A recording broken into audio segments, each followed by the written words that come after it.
আমি আমার প্রথম জবে যে ভয়ানক মিস্টেকগুলো করে আসছি আজকের এই ভিডিওতে আমি সেটাই শেয়ার করবো আপনাদের সাথে। এন্ড আই বিলিভ শেখার দুইটা ওয়ে আছে। একটা হচ্ছে নিজে মিস্টেক করেন, সেই মিস্টেক থেকে শেখেন, আর আরেকটা হচ্ছে মানুষ কি মিস্টেক করছে ওই সব শুনে আপনি আগে থেকে অ্যাওয়ার হয়ে গেলেন যে এই মিস্টেকগুলো করা যাবে না। সো সেকেন্ডটা বেস্ট। আমি ওটাই চেষ্টা করতেছি যে আমার এক্সপিরিয়েন্স থেকে আমি যে জিনিসগুলো ভুল করে আসছি ওইগুলো আপনাদেরকে শেয়ার করার। আই হোপ আপনাদের খুবই হেল্প হবে এই ভিডিওটার থ্রুতে। সো প্রথম মিস্টেক আমি যেটা করছি সেটা হচ্ছে প্রথম জবে ঢোকার সাথে সাথে আমি আদার অপরচুনিটিগুলো বন্ধ করে দিছি। মানে নতুন জব খোঁজা বা নতুন অপরচুনিটি, নতুন কাজের যে জায়গাগুলো আছে ওই সব জায়গায় আমি একদমই বন্ধ করে দিছি। আর আমার একটা দাদা আমাকে বলছিল যে প্রথম জব পাইছো, খুব ভালো কথা, কিন্তু অপরচুনিটির দিকে ওপেন থাকিও, নতুন জবটা খুঁজিও। আমার রিপ্লাই ছিল এরকম, কেন আমি এখানে ঢুকছি, আমি এখানেই থাকবো, এখানে কন্টিনিউ করবো, আমার নতুন জব কেন খোঁজা লাগবে। পরে গিয়ে আমি প্যারা খাইছি। কিছুদিন পরে যখন বুঝলাম যে ওয়ার্ক কালচার টক্সিক হয়ে গেছে, যেরকম কথা ছিল সেই রকম কাজে হচ্ছে না। এখানে একটু দুইটা মতবাদ আছে, বাট আমি জিনিসটাকে সিম্পল করে দিচ্ছি। যদি দেখেন ওয়ার্ক কালচার এবং ওয়ার্ক লাইফ ব্যালেন্স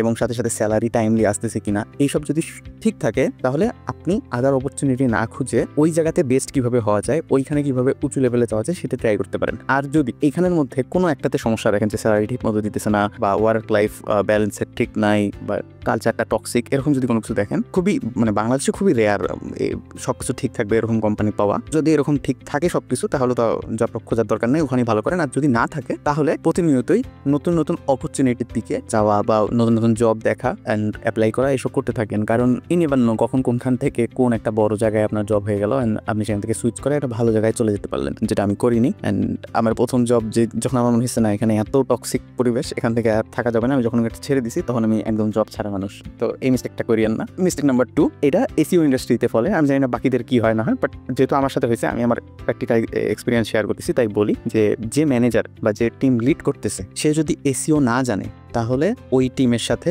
বা ওই জবে না থাকা বেটার। কারণ এসি হচ্ছে সবাই অল্প একটু যদি কেউ একটা দুটা ব্লক পরে যদি আসে অ্যান্ড তার মধ্যে ভয়ঙ্কর আনরিয়ালিস্টিক এক্সপেকটেশন থাকে, এমনি একটা ধরেন কিছু একটা বলে যে হ্যাঁ এই মাসের মধ্যে এইটা আমাদের টার্গেট, অ্যান্ড যেটা আনরিয়ালিস্টিক অ্যান্ড যেটা হিট করা সম্ভব না, বাট আপনাকে তাও এটা করতে হবে কারণ আপনার ম্যানেজার এটাই চায় বা আপনার টিম লিড এটাই চায়। ওই রকম জায়গায় না থাকাই ভালো। অ্যান্ড আমি জানি না এটা বাকি স্কিলের ক্ষেত্রে ফলে কি না, বাট চেষ্টা করিয়েন যে ম্যানেজার, যে বস বা যে টিম সামলাবে সে যেন ওই স্কিলটা জানে বা ওই স্কিলের ব্যাকগ্রাউন্ডের মানুষ হয়। যদি এইটা হয় তাহলে খুব ভালোভাবে আপনি কাজ করতে পারবেন। মিস্টেক নাম্বার 3, যেটা আমি আমার কারেন্ট জবেও করছি, বাট এখন জিনিসটা আমি শুধরাই নিতে পারছি। জিনিসটা হচ্ছে যে আমি ভাবলাম যে আমার জব কত কুইকলি টাস্কগুলো কমপ্লিট করে ফেলা, but that's not the case.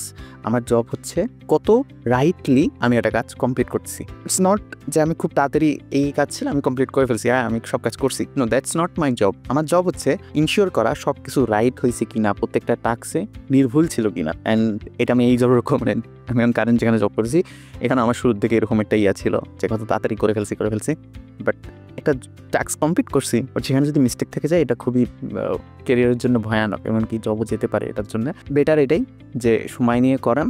আপনাকে হায়ার করা হয়েছে রাইট থিং করার জন্য, নট কুইকলি থিংস রানের জন্য।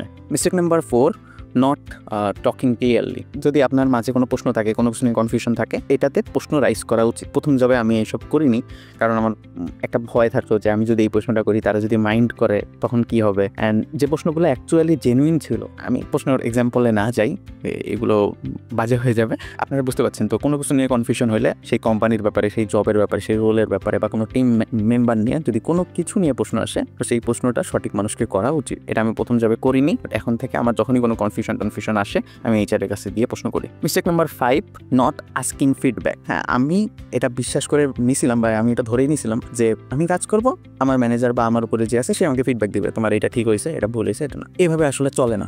আপনি যদি একটা জায়গায় ভালো করতে চান আপনার নিজেকেই গিয়ে বারবার ফিডব্যাক আস্ক করতে হবে যে আমি এটা করছি, এটার ফিডব্যাকটা জানান।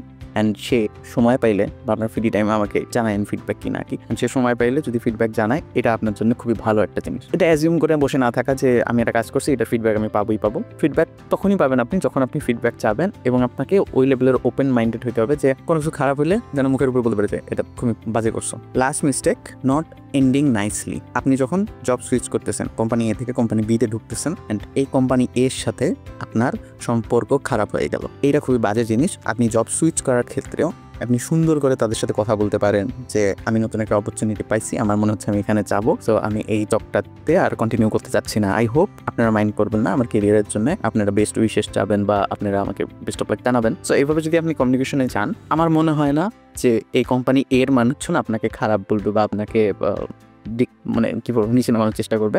বরঞ্চ এমনও হতে পারে যে সবার সামনে একটা অ্যানাউন্স করে আপনাকে ভালো করে বিদায় দেওয়া হলো। এই যে এই কাজটা করে আসছেন, আপনি বি জবে গেলেন, আপনি জানেন না যে লাইফে কখন কার সাথে আপনার কোন দরকার হবে। অ্যান্ড যেহেতু আপনার এই কোম্পানিতে অনেক মানুষ চেনা জানা আছে, সো কেন অত মানুষের সাথে আপনি রিলেশনটাকে হার্ট করবেন? দরকার তো নেই। আপনি বি জবে আসেন, সাথে সাথে আপনার এদের সাথেও পরিচয় থাকলো। ইন ফিউচারে গিয়ে এমনও তো হইতে পারে যে এই কোম্পানির একজনের সাথে আপনার খুবই দরকার পড়লো, সো তখন যেন আপনি ভালোভাবে ফিরে এসে তার সাথে কথা বলতে পারেন। ইভেন তো জবে আবার যদি ব্যাকও করতে চান, তাও যেন ওই রাস্তাটাও খোলা থাকে। সো এইটা খোলা থাকবে যখন আপনি এন্ডিংটা নাইসলি করবেন। সো এই ছিল আমার আজকের এই ভিডিওতে। আই হোপ আপনারা ভালো কিছু জানতে পারছেন অ্যান্ড আপনাদের কেরিয়ারের জন্য বেস্ট অফ লাক।